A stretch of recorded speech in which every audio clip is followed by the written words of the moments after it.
जैसा कि मैंने मेरी पुरानी वीडियोस में बताया है कि मैंने कंटेंट क्रिएशन स्टार्ट कैसे किया, क्यों किया।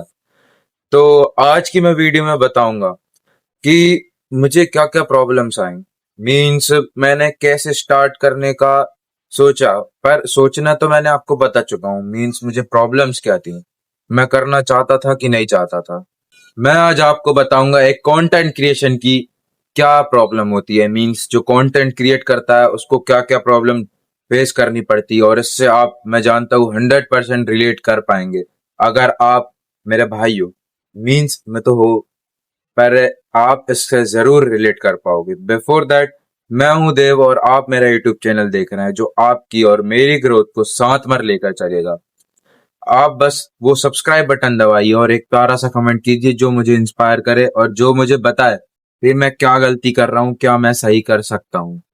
तो उसके पहले मैं, आप मुझे जानते हैं, मीन्स मैंने आपको ये भी बताया है कि मैंने कंटेंट क्रिएशन स्टार्ट कैसे किया, कि मैंने 7 महीने पूरे प्रोक्रेस्टिनेट किए। 7 महीने तक मैं सिर्फ सोचते रहा, और उसके पहले भी मुझे कुछ बड़ा करना था, बट मैंने कोई स्टेप नहीं लिया। बट मैंने एक स्टेप लिया था, कंटेंट क्रिएशन, कंटेंट क्रिएट करना, जिससे मुझे एक सिर्फ होप दिखी थी, जो मुझे ऐसा लग रहा था कि ये मेरी लाइफ बना सकता है। मुझे ऐसा लग रहा था कि एक दिन मैं इससे पैसे जरूर कमा पाऊंगा। फिर मैंने सोचा था कि मैं इससे ही अपना करियर बनाऊंगा, इसमें रोज वीडियो डालूंगा, मीन्स इंस्टाग्राम पर। और धीरे धीरे मैंने यूट्यूब पे शिफ्ट किया था, वो मैंने आपको पुरानी वीडियो में बता सका हूँ कि मैंने कैसे शिफ्ट किया था। पर मुझे आज तक क्या प्रॉब्लम झेलनी पड़ी। सबसे पहली प्रॉब्लम तो आती है भाई कि घर वाले बस यही बोलते रहते हैं, बेटा ये मत करो, पढ़ाई कर लो। पर भाई मैं समझाता हूँ, कभी कभी समझ भी जाते हैं। मैं कहता हूँ कि मुझको ये सब करने दो, मीन्स मैं करते रहूंगा पढ़ाई भी साथ में। पर भाई सही सही बताऊं तो पढ़ाई हो ही नहीं पाती। अब मैं आपको अपना शेड्यूल बताता हूँ कैसे। क्योंकि मुझे सुबह स्कूल जाना रहता है, फिर स्कूल से आके मैं रिकॉर्डिंग वगैरह करता हूँ, एडिटिंग वगैरह करता हूँ। उसके बाद कोचिंग जाता हूँ, कोचिंग से आता हूँ, शाम हो जाती है। और फिर रात में थोड़ा टाइम रहता है, थोड़ा तभी पढ़ पाता हूँ। यही बस प्रॉब्लम है कंटेंट क्रिएशन की। पर भाई अगर हम इतनी छोटी सी काम पे, मतलब इतनी छोटी सी बातों पे गिव अप करने लगेंगे तो फिर तो हमारे इरादे मजबूत नहीं है। इसलिए मैंने रेगुलर पोस्ट करते रहा, मतलब 82 डेज। 82 डे 82 डेज आप जानते ही हैं कितना बड़ा मीन्स नंबर है। इतने दिनों में लोग कहाँ से कहाँ पहुंच जाते हैं। मैंने जानता हूँ कि एक दैट बॉर्न है, उनने सिर्फ 56 डेज में 1 मिलियन फॉलोअर्स क्रॉस किए थे। और अभी तक मैं अपने पहले 400 फॉलोअर्स मतलब नहीं कर पाया हूँ। और आपको तो मालूम ही है कि मैंने चालू कितने फॉलोअर्स पर करा था और आज कितने फॉलोअर्स पे हूँ। तो कोई बात नहीं, मैं तो अभी पोस्ट कर ही रहा हूँ। बट मुझे फिर दूसरी प्रॉब्लम ये आती है, कंटेंट कंटेंट का आइडिया, मतलब क्या पोस्ट कर रहा है भाई, कुछ समझ में ही नहीं आता। इतना ज्यादा मतलब रिसर्च टाइप की करनी पड़ती है कि क्या बोले आज, क्या मन में आएगा कि हम सामने से बोल सकें। जैसे मैं शुरुआत के 60 दिन तक तो मैंने सिर्फ ग्राउंड जाकर उनकी वीडियो रिकॉर्ड करके वो पोस्ट करी। बट वो थोड़ी बहुत चली। मेरी पहली वीडियो है अभी तक 81 वीडियोस में से, अभी तक की सिर्फ जो मेरी पहली वीडियो थी, मीन्स डे वन वाली, उसमें ही सिर्फ 4,500 कुछ व्यूज हैं। बाकी सब नॉर्मल है ऐसे ही। बाकी सब में 3,000 से ज्यादा कभी गए ही नहीं।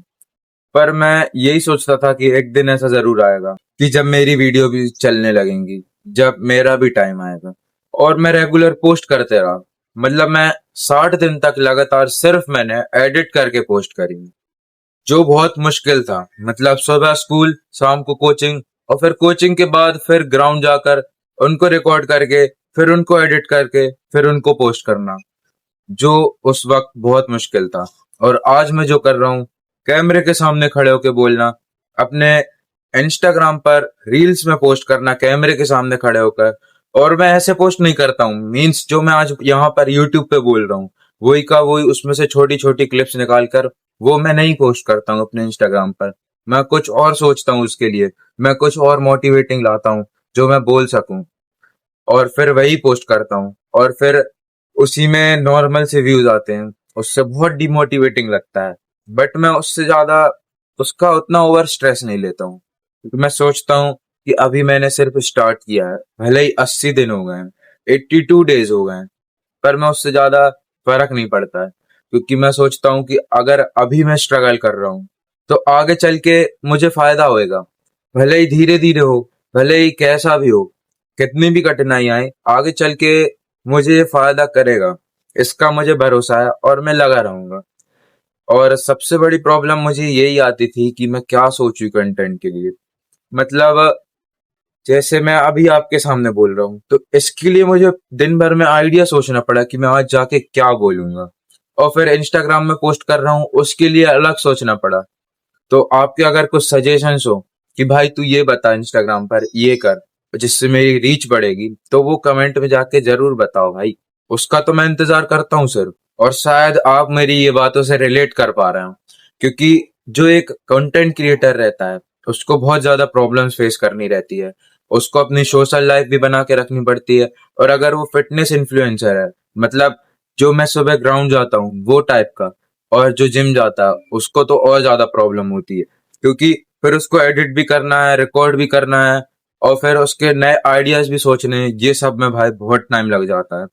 पर भाई जो इन सब को पार करके ही आगे बढ़ता है, वही सबसे ज्यादा सफल हो पाता है, यही मेरा मानना है। इसलिए मैं हमेशा कंसिस्टेंसी बनाए रखने रहता हूँ, कोशिश करता हूँ कि एक भी दिन ना जाए, मेरा मतलब एक भी दिन छूटे ना। और अभी तक, लिटरली भाई अभी तक 82 डेज मैंने रेगुलर पोस्ट किया है, एक भी दिन अभी तक मेरा नहीं छूटा है। इस बात का मुझे गर्व है, फिर चाहे कोई माने या ना माने। इसलिए अगली वीडियो में और बातें करते हैं, बहुत सारी बातें करने का मन है, पर लिटरली भाई यहाँ तक तो बहुत कम लोग वीडियो देखते हैं। पर कोई प्रॉब्लम नहीं, मैं तो लगे रहूंगा, और आपके लिए स्टे स्ट्रॉन्ग।